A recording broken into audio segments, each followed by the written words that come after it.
sky until two planes end up in the same place. Climb. At the same time. 37,000 feet above the Amazon, a corporate jet collides with a 737. Every atom in my body I felt kind of implode. 1 mile above New York City, a DC-8 tears into the fuselage of a Lockheed Constellation. Bang! I jumped up and I ran, and I never looked back.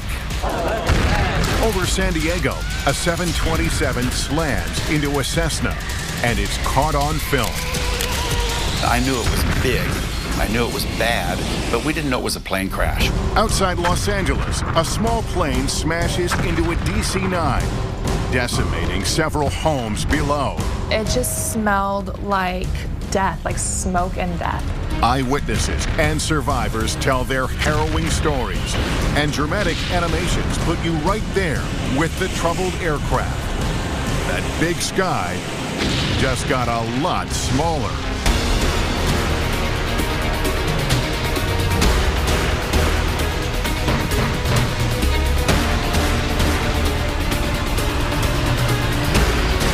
Why planes crash. Collision course. A new concept in air transportation. The travail has been taken out of travel. When this short film about transatlantic commercial jet travel was released by Pan Am in 1958, flying was a special occasion. People got dressed up. Meals were served on white linen. Delicious food adds to the enjoyment. We all know that's changed, but an even more significant change is the increase in air traffic. Flying over the U.S. in 1960, there would have been about 1,400 planes in the sky at any given time. Today, that number is more like 7,000. In 2011, we flew almost 3 billion people. We fly about the population of the Earth every 24 months or so, and it's expected to grow. With such an increase in volume worldwide, it seems there would be a greater risk of planes colliding in the sky. But technology is more sophisticated than ever, so these types of accidents are actually less frequent than in the earlier days of passenger jet travel. That doesn't mean mid-air collisions don't happen anymore, because sometimes technology fails, and it's nearly impossible to eliminate human factors. In 2006, this plays out with catastrophic consequences for two planes flying over the Amazon, a Boeing 737 and a private corporate jet. I had gone to Brazil on an assignment for a magazine called Business Jet Traveler to write about Embraer, which is a big aircraft manufacturer near Sao Paulo. And while I was there, I ran into some guys from a Long Island charter company who had just bought a brand new $25 million airplane, a Legacy 600, a real beauty, a mid-sized corporate jet. And they said, well, why don't you fly back with us? Sure, I'm in. And that turned out to be certainly the most fateful decision of my life. September 29th, 2006, 2:52 p.m. The Legacy, tail number 600 X-Ray Lima, takes off from the Brazilian city of São José dos Campos. Destination, the city of Manaus, nearly 4 hours to the northwest. Air traffic control instructs the Legacy to fly at 37,000 feet, where it levels off by 3:33 p.m. Meanwhile, 2 minutes later, Gol Airlines Flight 1907 departs Manaus for the country's capital of Brasilia in the south. Within half an hour, the Gol plane, a Boeing 737, reaches its assigned cruising altitude, 37,000 feet. The 737 is heading southeast. The Legacy is heading northwest. These two aircraft should be at different altitudes. Instead, they're on a collision course.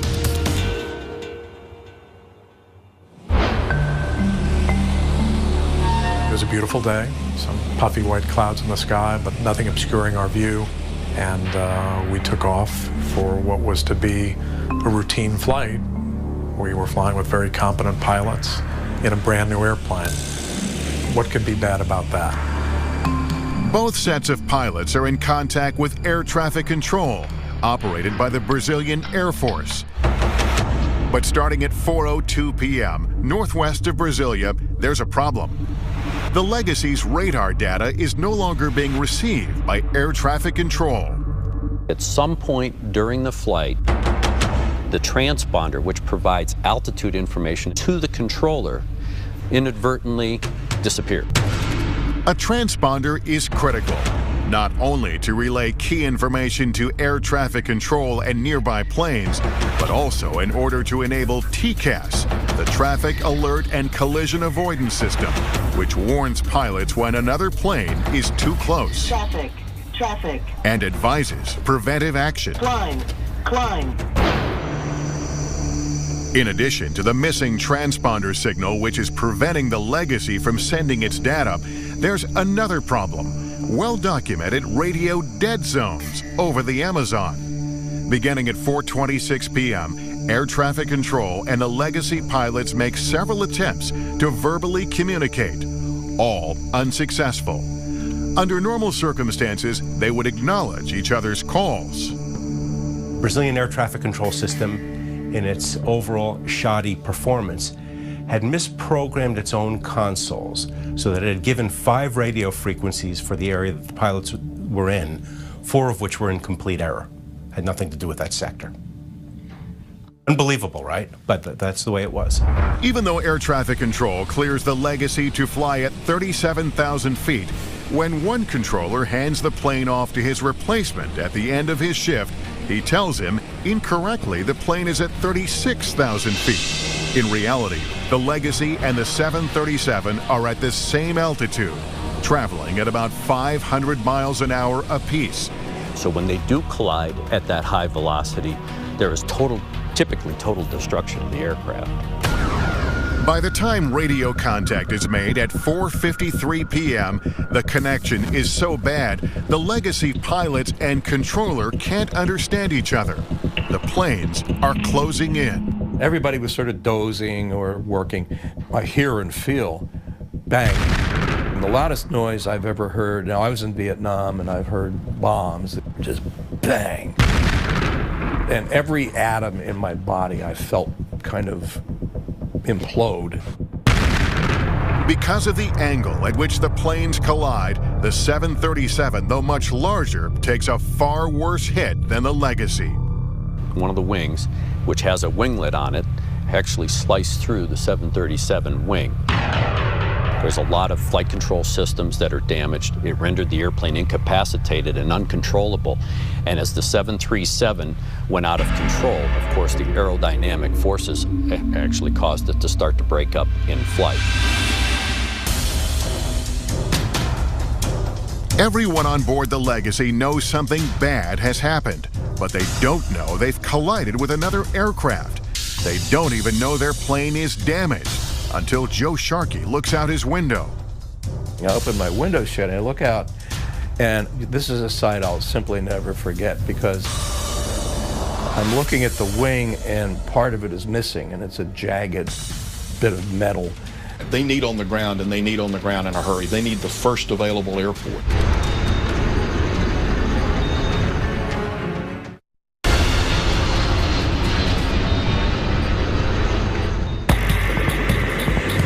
September 29, 2006, 7 miles above the Brazilian Amazon, a 737 collides with an Embraer Legacy. It's a devastating accident. The 737 is rendered uncontrollable and plummets toward the ground. But the Legacy is still in flight, its left winglet gone and horizontal stabilizer damaged. As the pilots struggle to fly the plane, no one on board knows there's been a mid-air collision. What they do know is they're in trouble.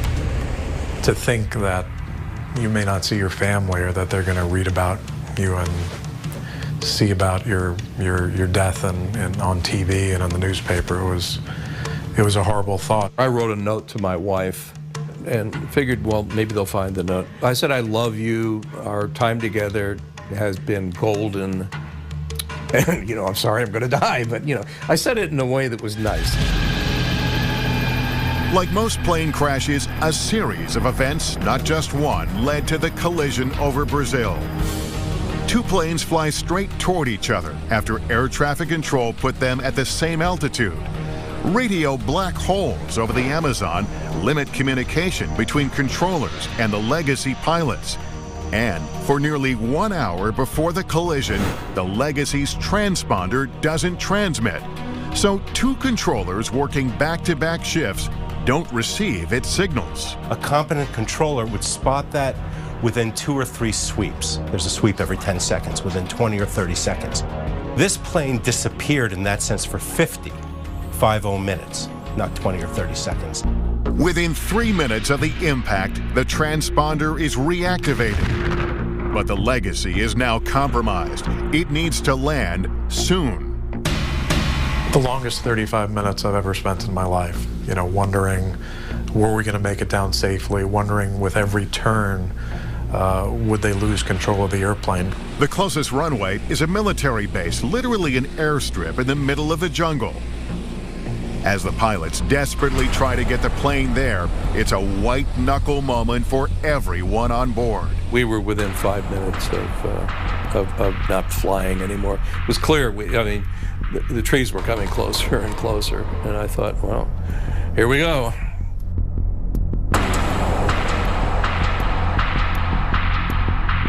Once safely on the ground, the passengers, still unaware how they got into this situation, are happy to be alive. But hours later, they learn they've been involved in a mid-air collision with a 737, that the jet crashed in the jungle, and 154 people perished, and the mood quickly turns. I just sensed the change in the environment, and I knew that we were now being treated like criminal suspects. Following the crash, there are protests in Brazil, with relatives of victims demanding more information about the crash. Writer Joe Sharkey says much of the anger turns toward the American survivors. Crazy rumors were starting to fly in Brazil. Among them was that at the time of the accident, because I, the reporter, was on board, it was a brand new plane, the two American pilots were flying loop-de-loops to show the plane off over the central Amazon, causing the disaster. Now that's crazy. Of course, when the plane's instruments were studied, it was clear that the plane had been steady as a rock at 37,000 feet. Joe Sharkey is held in Brazil for 2 days. The pilots, Joe Lepore and Jan Palladino, are held for more than 2 months. When they are finally allowed to leave the country on December 9th, 2006, they receive a warm welcome back at their company headquarters in Long Island, New York. But the pilots' problems are far from over. 9 months after the accident, the Brazilian government indicts the American pilots, as well as 4 of its own air traffic controllers, for exposing an aircraft to danger. The international aviation community has come out strongly against criminalizing accidents. We have to know what they were thinking, what decisions they were making, why they acted the way they did. And if there's a fear of going to jail and that punitive action against them, then that's going to inhibit the information that we as investigators get. In May 2011, a federal judge in Brazil acquits the Legacy pilots of all charges but one: negligence for not monitoring their transponder. The final terms of the sentence are pending, but it seems unlikely the pilots will serve jail time. Joel Weiss, attorney for the pilots, says they were never at fault because the transponder was on, but then, without warning, his clients say it went off or into standby mode. We have all kinds of anecdotal evidence from all over the world, and particularly in Europe, of this kind of transponder unit simply failing without any indication whatsoever in the cockpit that it had failed. In Brazil, one air traffic controller, described by the judge as unqualified and incompetent, is acquitted. Another controller is convicted of negligence.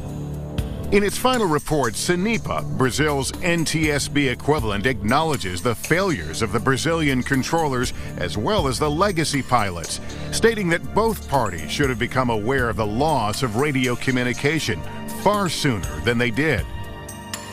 In an email, SENIPA's press office states their accident investigation does not establish responsibility or guilt, but identifies the contributing factors with the primary objective being prevention.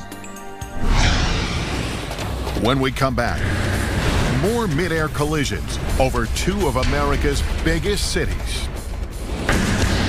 I jumped up and I ran, and I never looked back.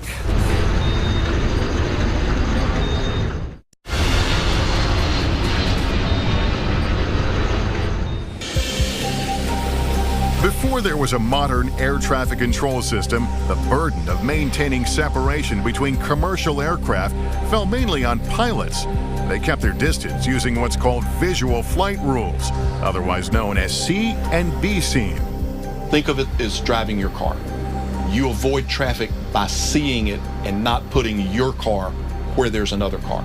The airplane works in visual flight rules the same way. C and B scene is a catastrophic failure in two deadly collisions between the same two airlines, TWA and United. The first crash is over the Grand Canyon on June 30th, 1956. These two pilots were having to deviate around thunderstorms. They actually didn't know that when they came back around the backside of the clouds, the other aircraft was there.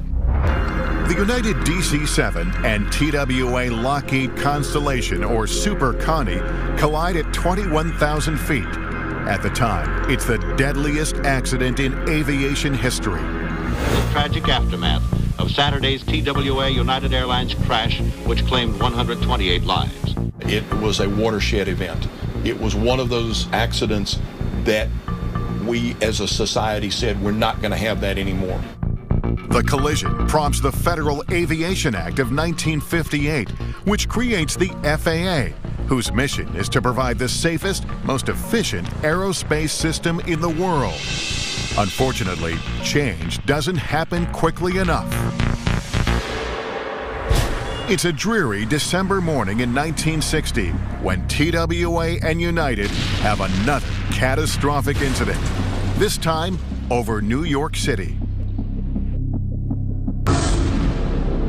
10:25 a.m., air traffic control alters the route of United Flight 826, a DC-8 shaving 11 miles off its path to New York's LaGuardia Airport. 10:30 a.m., United is at 14,000 feet and cleared to descend to 5. At the same moment, TWA Flight 266, a Super Connie like the one that crashed over the Grand Canyon, is heading to Idlewild Airport, known now as JFK. It's coming through 8,000 feet. United is told to head to a specific navigational fix or intersection, where it's to enter a holding pattern and await further instructions. But there are problems. The plane has two navigational instruments used at the time to determine position. One of them isn't working. And the plane is also traveling more than 500 miles per hour, a speed later determined to be excessive. And the DC-8 flies past its clearance. I would equate it to driving down a street. If you know where you are and you know the second left turn is the turn you need to make, that's great. But if you didn't see the first road to the left, you would drive beyond it because you didn't recognize the first cue. At 10:33 a.m., LaGuardia Tower advises TWA of traffic off to its right. No one realizes it, but the United DC-8 is heading straight for them. Then, 7 seconds later, as both planes approach 5,000, there's a brutal collision. One of the DC-8's engines tears through the fuselage of the Super Connie.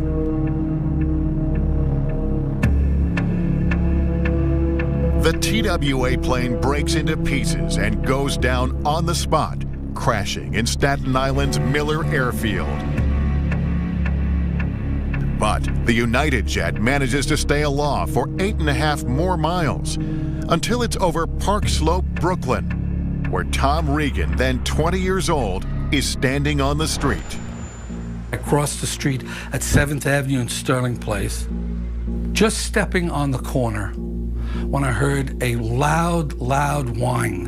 And when I turned around, the wing of the plane, United Airlines, was catching into the roof of the building that I had just left. And there was a tremendous explosion. Immediately, I dropped to the ground, and then moments after that, there was a second explosion. Bang! Just everything exploded. And now the whole place was on fire. I stayed on the ground for what I thought seemed to be a long time, but I believe it was only several seconds. And I jumped up and I ran, and I never looked back.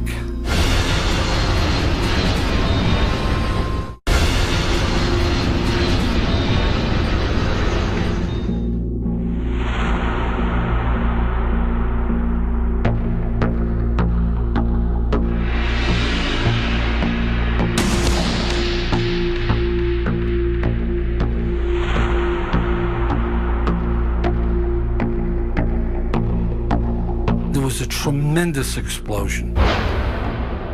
Immediately, I dropped to the ground, and then moments after that, there was a second explosion. Bang! Just everything exploded. And now the whole place was on fire.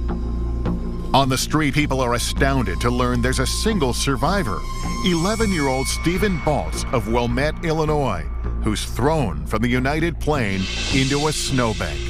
He had been given a Christmas gift to fly alone from Chicago to New York, and that's what happened. At the time, Barbara Lunis is a recent nursing school graduate working at Methodist Hospital a few blocks from the crash site. She's assigned to care for Stephen overnight. He's badly burned. I couldn't tell if he was white or black. He was just charcoal. I think they said it was 85% of his body. Within hours, the boy's father arrives in New York and speaks to the press. Mr. Baltz, how do you and Mrs. Baltz feel about your son being the sole survivor here? We have great heartfelt sympathy for all of the people who were not as fortunate. The country rallies behind Stephen, but his injuries are too grave. And if I had been in nursing longer, I would have known there was no chance. But that's why I think they put me there. Stephen Baltz, our little 11-year-old boy, the lone survivor of the plane crash in Brooklyn, expired at 1 p.m., just a few minutes ago. The little boy closed his eyes and went to sleep. With the final death toll at 134, including 6 on the ground, the 1960 crash over Park Slope replaces the Grand Canyon collision as the deadliest U.S. commercial aviation disaster to that point. To investigate the accident, the Civil Aeronautics Board, the forerunner to the NTSB, uses flight data recorder or black box technology for the first time ever. The conclusion? United Flight 826 proceeded beyond its clearance limit, or the place it was told to go, into a holding pattern. Its high rate of speed and the change of clearance or shortcut it was given by air traffic control are contributing factors. Within 3 months, President Kennedy establishes Project Beacon. The task force is mandated to review the country's aviation facilities and put together a long-range plan for the future of air traffic in the U.S. Like building blocks, each mid-air collision has helped make the skies safer. So much safer, in fact, that according to an MIT study, technology has advanced to the point where we can expect only one mid-air collision every 100 million flight hours. The last time 2 commercial jets collided over the U.S. was the 1960 accident above New York City. Since then, there have been 3 more mid-air collisions, all involving 1 large aircraft and 1 small. In 1967, Mary Schulte's father is at the helm of a Piedmont Airlines Boeing 727, which collides with a twin Cessna over North Carolina, killing 82 people. 2 pilots show up at the front door, ring the doorbell, and inform my mother that my father's plane had crashed. And I told him that couldn't be true because he was the best pilot. The outgrowth of it was a very strong commitment by Piedmont Airlines to be involved into the traffic collision avoidance system. And some years later, they were one of the first, if not the first, airline to fly with an active TCAS system on board. 6 years later, Betty Barrett is aboard a charter jet when it collides with a DC-9 over France. All 68 on the DC-9 perish. Everyone on Betty's plane survives. My father was sitting in the aisle seat, and I was sitting on the right-hand side, and I turned around, and he's very British and very stoic, and I said, "Daddy, do you think we're going to make it?" He said, "I rather doubt it, darling," and pointed to the other wing. Somebody sent me this picture of when we landed of the plane, and as you can see, the tires are all blown out, and this is the broken wing here. You can see all this, and I was told afterwards if we had lost 1 more meter of our wing, in other words, it ends here, then we would have blown up as well. I keep this always in my room to remind me that if you survive this, you can survive anything. Then, in 1978 and 1986, there are 2 more mid-air collisions in the U.S. Building on the accidents that preceded them, they force major change in the aviation industry. There are eerie similarities. Both occur in broad daylight on picture-perfect days in Southern California. The first, on September 25, 1978, is caught on camera.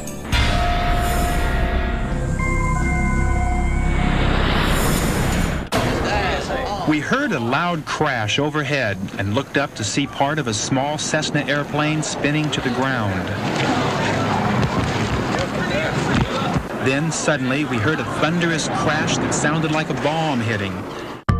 No one knows it yet, but 17 seconds earlier, half a mile above them, the private plane has collided with a Boeing 727, Pacific Southwest Airlines PSA Flight 182. Did you see it over there? Come on, get in the car. I see it. Come on, take this. At the moment of impact, NBC Channel 39 reporter John Britton and his cameraman Stephen Howell are covering a press conference just a few blocks away in the residential San Diego neighborhood. John and I were on a standard news story. I'm shooting shots of gas station pumps. Well, I was standing about right here. Steve, the cameraman, was right behind me, and County Supervisor Lucille Moore was standing about right here. I was interviewing Lucille, standing here, and all of a sudden, you know, we hear this big...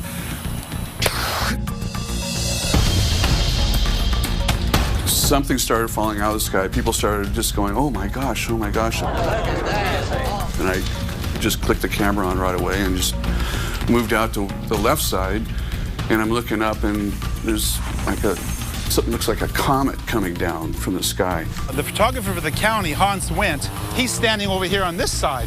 So when the collision happened, and Hans looks up this way, and Hans got off 2 shots of the PSA Air 182 before it crashed.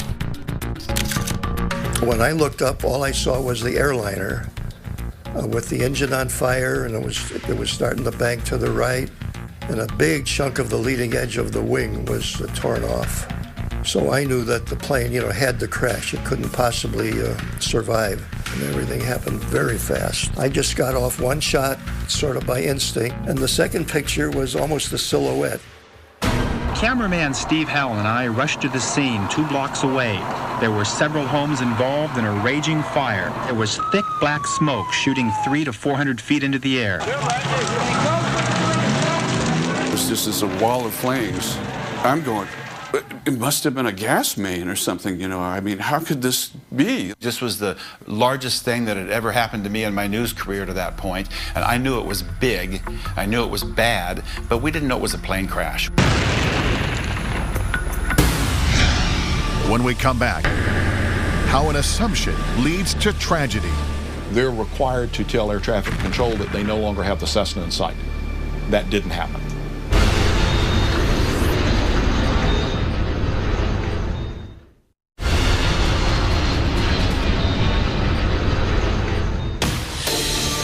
San Diego, September 25th, 1978. An NBC News crew captures a small plane spiraling to the ground after it has collided half a mile up with a much larger 727. Behind us, we heard a tremendous explosion. We knew at that point it was a lot more than just a single plane. And of course, we found out later it was an airliner. Both pilots in the Cessna are killed, along with all 135 aboard the jet and 7 people in the residential neighborhood below.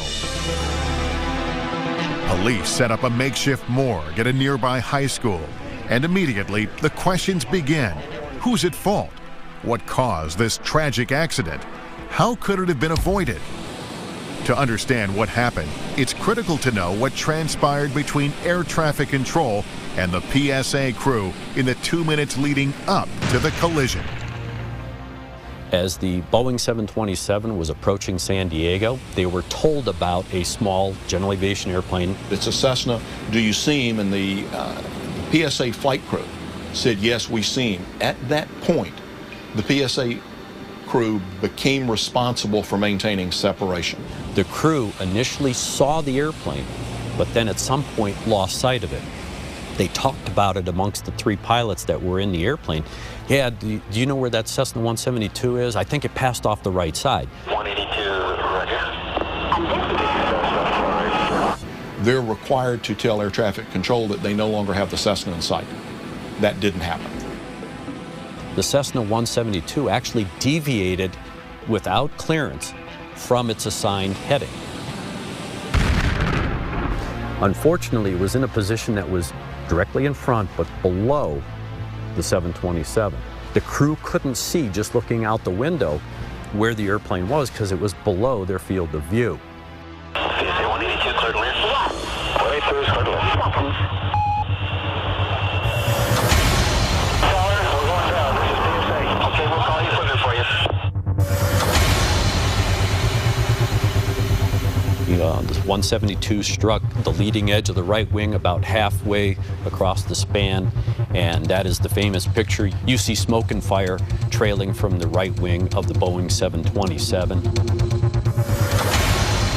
As a result, it pulled the nose further and further down, and they couldn't stop it. And they lost control. They did not have control of the jet, and it tragically went into the ground. In its final report, the NTSB faults the PSA crew for failing to maintain visual separation from the Cessna and for failing to inform the controller when they no longer had the other aircraft in sight. Contributing to the accident, says the report, air traffic control procedures, authorizing controllers to use visual separation when radar was available. The report notes that flight crews exercise a lower degree of vigilance in areas where they receive radar assistance. And it says controllers seem to similarly relax vigilance. This controller may have believed that the flight crew had a better grasp on the situation than he did. It could be days before the cleanup is complete, and in the words of one policeman, it'll be years before this neighborhood is ever the same. After the PSA crash, the FAA steps up efforts to improve separation of aircraft around the nation's busiest airports and to modernize collision avoidance technology. But again, change simply doesn't happen fast enough. 8 years later, 1986, another sunny day over Southern California, another jet, another small aircraft, and another catastrophic mid-air collision.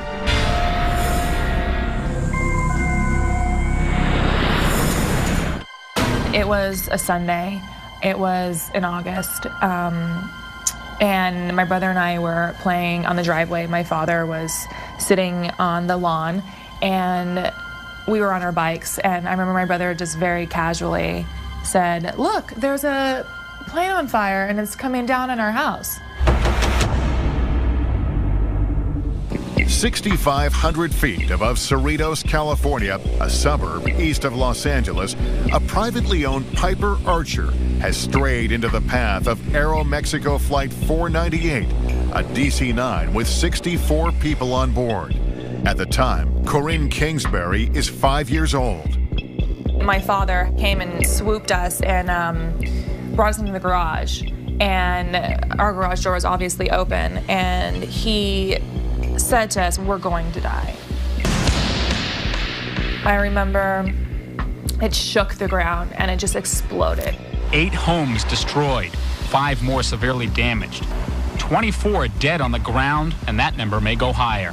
I also remember seeing body parts and seats and people still in seats. It just smelled like death, like smoke and death. Corinne's house is spared, but many other homes in the neighborhood are not. When we come back, after the second mid-air collision in 8 years, a public outcry for change amid heartbreaking loss. I mean, who thinks your family's going to die in a plane crash, really? I mean, car accidents, not a plane crash.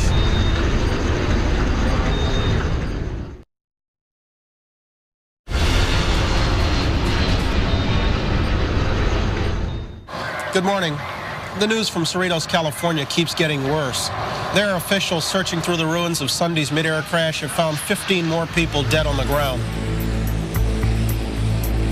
Labor Day weekend, 1986, more than a mile above Cerritos, a suburb of Los Angeles, a Piper Archer smashes into Aeromexico Flight 498, a DC-9. The top of the Piper is sheared off, instantly killing all 3 passengers aboard, a middle-aged couple and their adult daughter. In the crash over San Diego 8 years earlier, the larger plane, PSA Flight 182, loses sight of a much smaller Cessna and slams into it from behind. Over Cerritos, the Piper pilot doesn't realize he has strayed into controlled airspace surrounding LAX, Los Angeles International Airport. When you're flying in uncontrolled airspace, you don't necessarily have to talk to an air traffic controller. You don't necessarily have to have a transponder. But if you're going to operate anywhere in controlled airspace, you have to have permission to operate in that airspace. You can't just fly into it without permission. The DC-9 crew believed correctly that they were in protected airspace, so they were. But unbeknownst to them, the Piper had strayed into their airspace. The general aviation airplane actually struck the tail of the DC-9, taking off the vertical and horizontal stabilizers, so literally the back end of the airplane, and it rendered the DC-9 uncontrollable. The airplane, the DC-9, rolled inverted, and there's a famous picture of that airplane as well, as it's descending upside down before it crashes into a neighborhood. Counting passengers and those on the ground, the total number of people killed in the Cerritos crash now stands at 85, and that toll could go even higher as the search for victims continues today, Tuesday, September the 2nd, 1986. In some ways, the mid-air collisions in Cerritos and San Diego are so similar, there's a public outcry about how little has been done in the intervening years. After the first one, the recommendations they made were never implemented. So now, this is the second time this has happened, so that's why we try to make a difference. But it's hard to fight government agencies, you know. Denise Guzman's family is particularly hard hit by the Cerritos tragedy. Her father-in-law, uncle, 2 nephews, and a family friend are on Flight 498, returning from a fishing trip in Mexico. Her husband is supposed to be with them, but misses the trip to attend a funeral. When the plane crashes, part of the family is already waiting at the airport to pick them up. Instead, they head to the crash site. I mean, it was an inferno, and you knew there was nobody going to survive that. I think my husband might have had a little hope, you know, are there any survivors, you know, but I knew immediately that this was not going to have a good ending. In the neighborhood struck by disaster, the search for the missing goes on. Who thinks your family's going to die in a plane crash, really? I mean, car accidents, not a plane crash. It's just like unheard of. How could that happen? And in our own neighborhood. That's what's really ironic, our own neighborhood. Probable cause, as stated in the final NTSB report, limitations of the air traffic control system to provide collision protection, and the inadvertent and unauthorized entry of the private plane into the Los Angeles terminal control area. With the knowledge gained from each mid-air collision, change has been on the horizon for decades. But the Aeromexico crash over Cerritos brings it all home. By 1989, all aircraft operating up to 10,000 feet within 30 miles of terminal control areas must be equipped with transponders that convey altitude information. By 1993, all commercial carrier aircraft with 10 seats or more operating within U.S. airspace are equipped with traffic alert and collision avoidance systems, TCAS. The culmination beginning back with Piedmont Flight 22 going through the PSA accident and then finally through the Cerritos accident were all building blocks to promote this technology, which evolved into the modern system of TCAS, which is a great predictive tool. The FAA really had to take the bull by the horn, if you will, and do something to try and prevent these accidents from occurring. We increased or enhanced radar coverage. We enhanced air traffic control communication with flight crews. They changed the airspace. They actually created a system of controlled airspace, trying to avoid or at least mitigate the risk that you were going to have these transient pilots just flying through these high-density areas in close proximity to major airports. All the lessons learned have made flying so safe and mid-air collisions so rare. According to an MIT study, you'd have to fly continuously for 11,000 years in order to experience one. Unfortunately, many people had to lose their lives to arrive at what is surely the safest moment yet in aviation history.